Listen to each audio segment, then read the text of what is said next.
Oi, eu me chamo Victoria Coutinho e esse é o podcast Vivendo com Victoria. E hoje eu quero compartilhar com vocês alguns aprendizados que eu tive com o livro A Coragem de Não Agradar. Eu li esse livro no ano passado e simplesmente fiquei encantada por ele. Inclusive virou um dos meus livros favoritos. A primeira vez que eu vi sobre esse livro foi num post da minha amiga no Instagram, que ela tinha comprado ou ganhado de alguém os livros. Eu lembro que eu me apaixonei assim pela capa minimalista e acabei perguntando depois de um tempo para ela o que ela achava do livro, se ela tinha lido, e ela simplesmente falou que era incrível, sabe? E para mim foi aí que nasceu aquela vontade enorme de querer ler realmente esse livro. A Coragem de Não Agradar, ele é um livro em forma de diálogo entre um jovem e um filósofo. E para mim esse formato de diálogo, né, parece que você acaba fazendo parte da conversa, o que torna muito mais fácil da gente entender determinados assuntos ao invés de um livro teórico cheio de conteúdo, né? O que para mim foi um ponto realmente fundamental. Ele apresenta a psicologia adleriana, acho que é assim que fala, vem de Adler, que defende que a infelicidade não deriva de traumas do passado, mas sim da falta de coragem de viver plenamente o presente. O livro ele fala sobre autoestima, sobre raiva, autoaceitação, complexo de inferioridade e, principalmente, sobre a gente viver de acordo com os nossos valores, sem ficar refém, assim, da aprovação alheia, sabe? A psicologia adleriana comentada no livro, destaca a importância do presente, da liberdade individual para escolher uma vida que realmente nos faça feliz. Sabe aquele livro que realmente te sacode a cada página? Bom, é ele, sabe? E ele mostra como muitas vezes das nossas angústias vem o tentar viver conforme as expectativas dos outros, em vez de realmente só sermos nós mesmos. Eu sei que já conversamos sobre esse assunto muitas vezes aqui no podcast, sobre quantas vezes a gente acaba dizendo sim para as coisas que realmente não queremos fazer, só para não desagradar os outros, mas que no fundo acaba sim nos decepcionando. Uma outra parte do livro que me fez refletir foi também quando o autor ele diz que todos os problemas da vida têm como base os relacionamentos interpessoais. Chocante, sim. E não só com amigos e familiares, mas tem tudo que podemos nos sentir julgados ou presos às expectativas, sabe? Segundo Adler, nossos conflitos eles surgem de como nos colocamos diante dos outros, projetando as nossas inseguranças, nossos medos, as nossas necessidades. Ele traz que a autorresponsabilidade realmente é uma chave para a gente conseguir quebrar esses padrões. E é curioso como a conversa de quebrar esses viés inconscientes, né, que vai se construindo ao longo da vida, fica como se fosse aquela vozinha que diz: olha, eu não sou boa bastante, olha, eu preciso agradar para eu ser aceita, né? E quanto é difícil a gente quebrar esses viés inconscientes. E isso conecta muito com outros livros que eu já li. Por exemplo, com a Sutil Arte de Ligar o Foda-se, de Martin Madson, que nos ensina a escolher com cuidado no que vamos colocar a nossa energia, o que daremos importância, entender que não dá para carregar o peso do mundo nas nossas costas, sabe? Além disso, tem o livro O Poder da Autorresponsabilidade, do Paulo Vieira, que mostra pra gente que quando a gente cria as nossas realidades a partir de escolhas que fazemos, né, que não dá pra gente acabar culpando os outros por isso, né, quando as coisas não saem do planejado, já que foi a gente que criou aquela realidade pra gente, sabe? Esses livros, eles se conectam muito com o que o Adler defende, que somos nós mesmos que escolhemos como reagir e como nos posicionar diante dos nossos relacionamentos. A Coragem de Não Agradar, ela ainda faz um paralelo entre a etiologia, causa e efeito, e a teleologia, relacionada a propósitos. A gente costuma ficar preso nas causas, do tipo, eu sou assim porque me aconteceu aquilo. Eu sou dessa forma porque eu sofri tal coisa. Mas o que a teleologia fala, né, o que ela nos faz questionar lá dentro é para onde eu quero ir, ou o que eu posso fazer agora para chegar lá onde eu quero, sabe? Isso é muito interessante, porque muitas pessoas acham que o passado ele determina sempre o nosso presente ou o nosso futuro. Por exemplo, eu sofri um trauma e por isso eu tô fadada a sofrer para sempre dessa mesma forma. Isso é sempre cíclico para mim, sabe? E o que o livro realmente mostra é que, beleza, o trauma ele existe sim, mas o que determina como vamos viver é o significado que damos a ele, não o trauma em si. Muitas pessoas passam pelo mesmo tipo de situação, entretanto, cada uma dá um sentido para aquela situação em si, podendo realmente ver isso de uma forma diferente, sabe? E isso também vai mudar a forma como elas vivem. O livro ele fala também sobre o poder de escolha, que a vida é a vida que você quer viver, né? A história que você conta para si mesmo. E a Fabi, ela do podcast do Café com Joia, ela sempre fala que a gente acredita nas histórias que a gente conta para nós mesmos. Então, se a gente ficar contando e contando uma determinada história, a gente vai acreditar realmente nisso. Por isso, se eu falo, eu não sou boa em determinada coisa, eu vou acreditar nessa verdade, sabe? E acabar não me tornando realmente boa naquilo. Vou acabar talvez não me esforçando o suficiente, porque eu acredito que talvez esse esforço não faça realmente diferença. E um exemplo bem interessante que o livro mostra é sobre terminar relacionamentos, né? Muitas vezes dizemos que queremos terminar o nosso relacionamento porque o outro mudou, porque ele fez isso ou aquilo. Mas o que o filósofo traz no livro é que, na verdade, a pessoa sente essa necessidade porque em algum momento ela simplesmente decidiu que queria terminar. E a partir dessa decisão, ela passou a buscar motivos que justificassem essa vontade. O parceiro, ele não mudou em nada. Ele continua sendo do mesmo jeito, tomando as mesmas atitudes. O que mudou foi o objetivo de quem quer terminar. A verdade é que as pessoas são extremamente egoístas e encontram falhas nos outros quando realmente elas querem, sabe? Mesmo a pessoa mais perfeita do mundo, se ela aparecesse aí na sua frente, você com certeza não teria nenhuma dificuldade de encontrar um motivo para não gostar dela. Adler chama isso de a mentira da vida, a situação em que a pessoa cria todo tipo de pretexto para evitar determinadas tarefas da vida.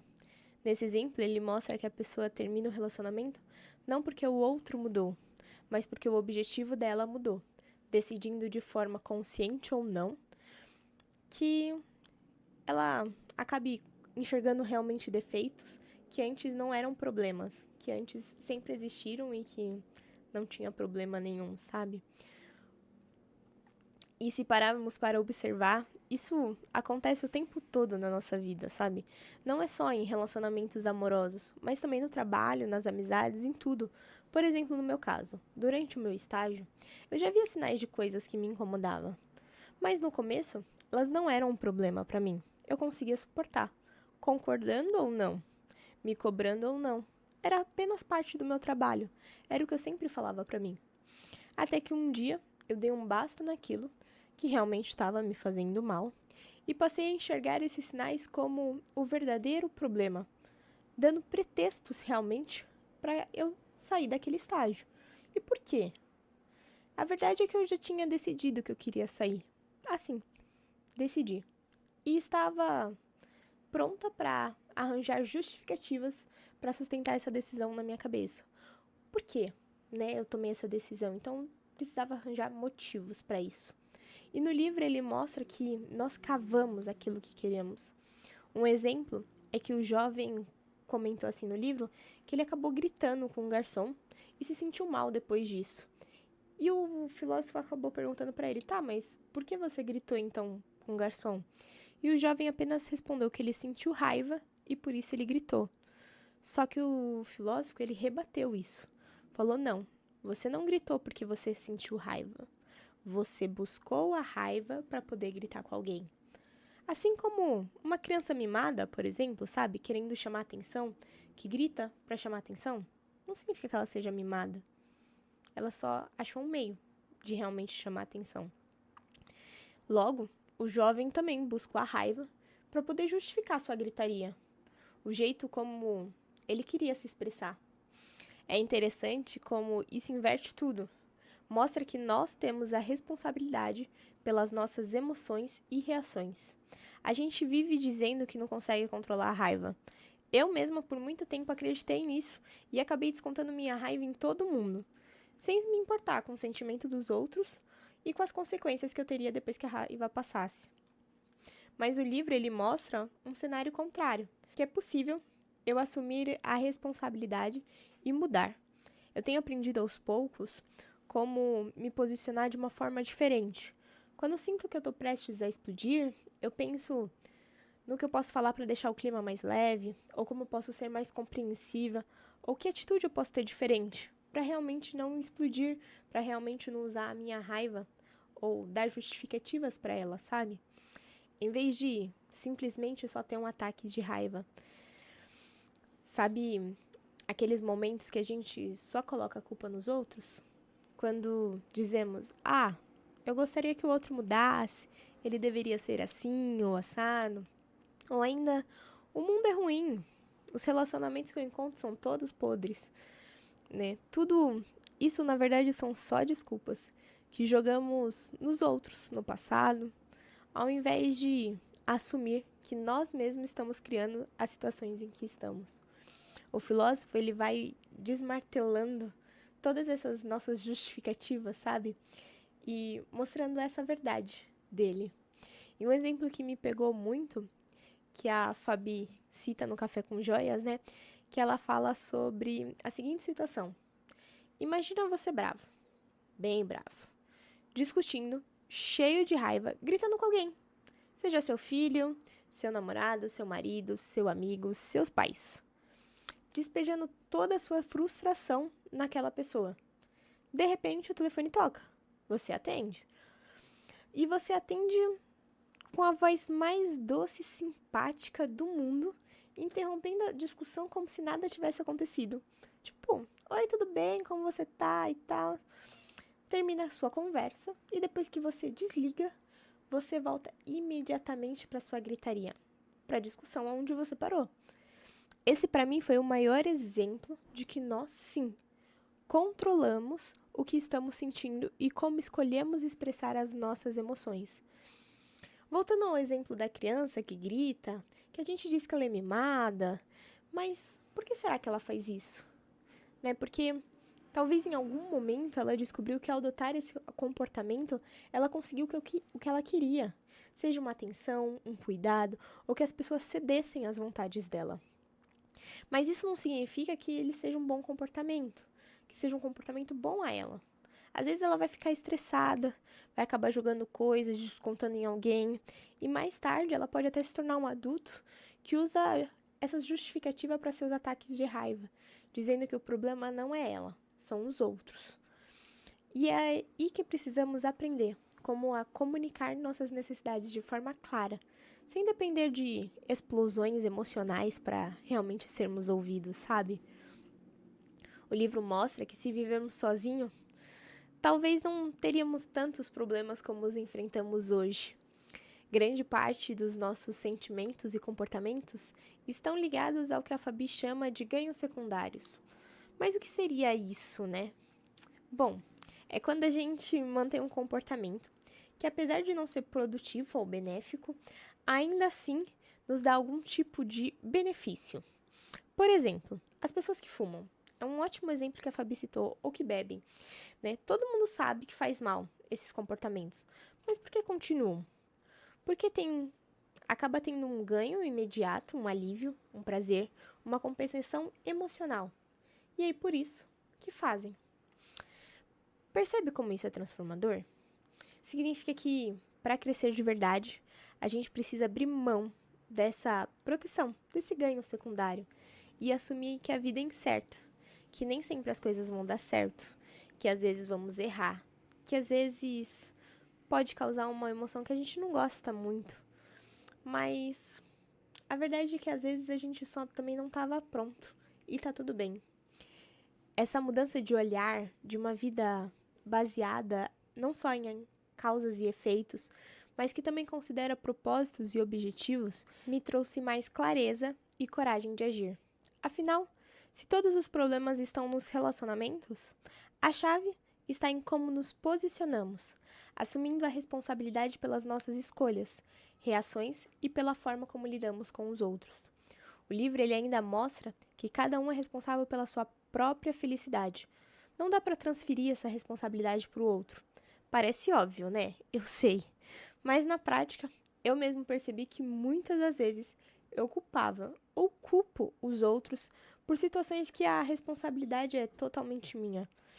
E mesmo que essa ficha não tenha caído de uma vez, né, logo que eu li o livro, algo do tipo, eu acabei identificando ela aos poucos na minha vida e fui tentando mudar isso. Nesse processo, eu senti como se estivesse tirando um peso das minhas costas também, sabe? Descobri que é libertador aceitar que a vida é minha e que eu sou a principal responsável por ela. O livro também aborda que os sentimentos de superioridade e inferioridade. Muitas pessoas sentem a necessidade constante de se mostrarem superiores, vivendo uma busca incessante por competir e se destacar, sabe? Sempre ser o melhor.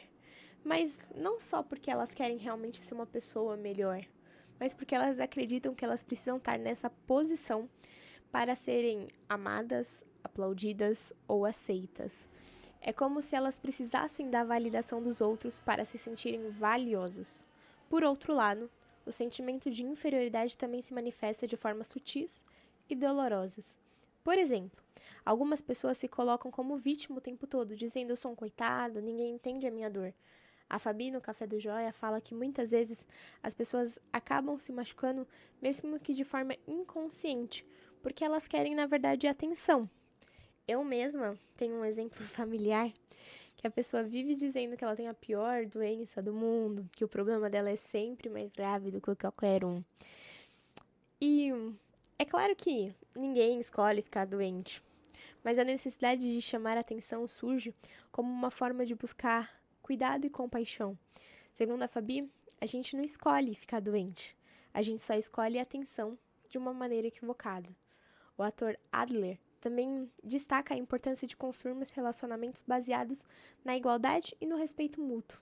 Ele mostra que a coragem de ser vulnerável, de se expressar, né, as nossas necessidades, de contribuir, ela acaba contribuindo para realmente criar conexões genuínas.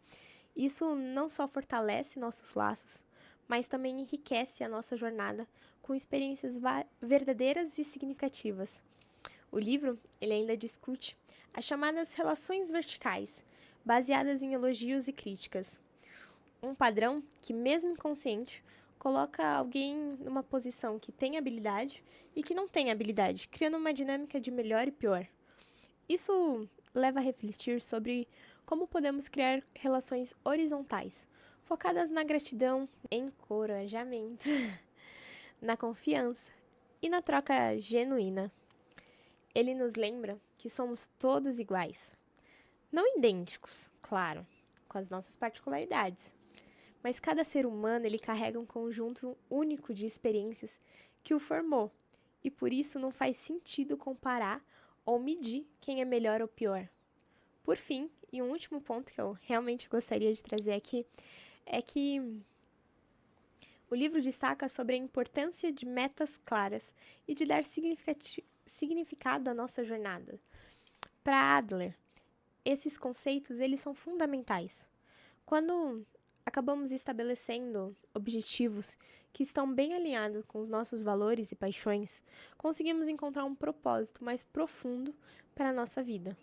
Ter a coragem de perseguir os nossos sonhos, mesmo diante de dificuldades e adversidades, é essencial para viver uma vida de forma plena.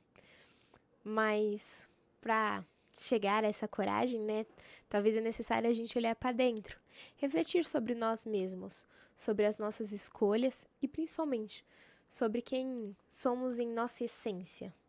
Com isso, eu concluo esse episódio te convidando a refletir sobre a nossa conversa aqui hoje.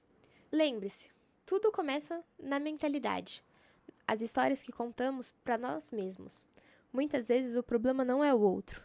Mesmo que essa seja a nossa percepção e que ela traga muito desconforto, saber disso pode realmente ser transformador na nossa jornada, tornando ela ainda mais leve e responsável. E gostaria de te perguntar, que outro aprendizado podemos tirar desse livro? E quais, qualidades ou limitações podemos ter? Aceitar que eu não vou agradar a todos é fundamental e tá tudo bem, sabe? E eu te pergunto, você tem vivido para agradar os outros? Ou tem buscado viver de acordo com quem você realmente é? Ah, e me conta lá no meu Instagram se você já leu A Coragem de Agradar, se teve algum insight que eu não trouxe aqui, que também foi super importante para você. E se você não leu, eu super recomendo, tá bom? Ah, e não deixa de me seguir aqui no Spotify, ou de se inscrever aí no YouTube, para não perder nenhum vídeo que sai toda semana. Obrigada por me acompanhar até aqui e até a próxima.